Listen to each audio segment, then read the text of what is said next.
एक ही ख्याल से हम शुरू करते हैं, एक ही विचार से शुरू करते हैं कि मेरे हृदय में है। మనం इसलिए विचार ధ్యానాన్ని का ఒకే ఊహ स्वाद है ही है లేదా ఒకే अनुभूतियों की ఆలోచనతో और మొదలు विचार పెడతాం. है। నా హృదయంలో ఈశ్వరుని దివ్య తేజస్సు అప్పటికే ఉంది.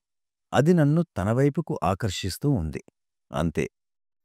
ఈ ఆలోచనతోనే మనం ధ్యానం చేస్తాం.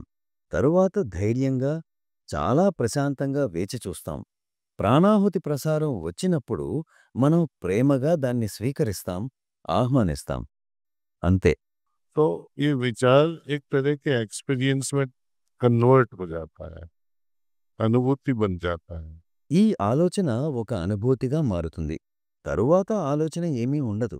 ఆలోచన అనుభూతిగా మారినప్పుడు మనం ఒక్కసారిగా ప్రశాంతత పొందుతాం.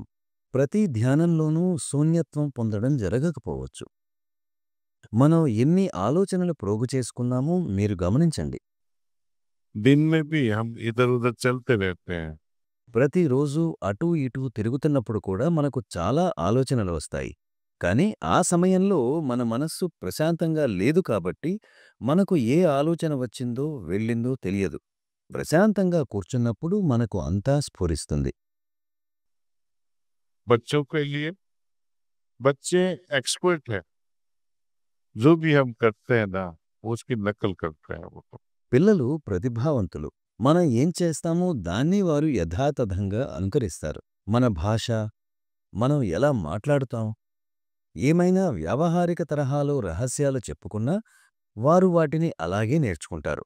हम जब सुबह ध्यान में बैठ जाते हैं, पूजा पाठ के रूम में या एक अलग-अलग रूम में बैठ जाते हैं, మనం ఉదయాన్నే పూజ గదిలో లేక వేరుగా ఒక గదిలో ధ్యానానికి కూర్చున్నప్పుడు పిల్లలు తప్పకుండా మనలను అనుకరిస్తారు. 15 సంవత్సరాల వయస్సు వచ్చినప్పుడు వారంతట వారే ధ్యానంలో ఆసక్తి కనబరుస్తారు. మా నాన్నగారు కూడా ధ్యానం చేస్తారు, మా అమ్మ కూడా ధ్యానం చేసేవారు అని చెప్తారు. వారు తమంత తామే ధ్యానం ప్రారంభిస్తారు.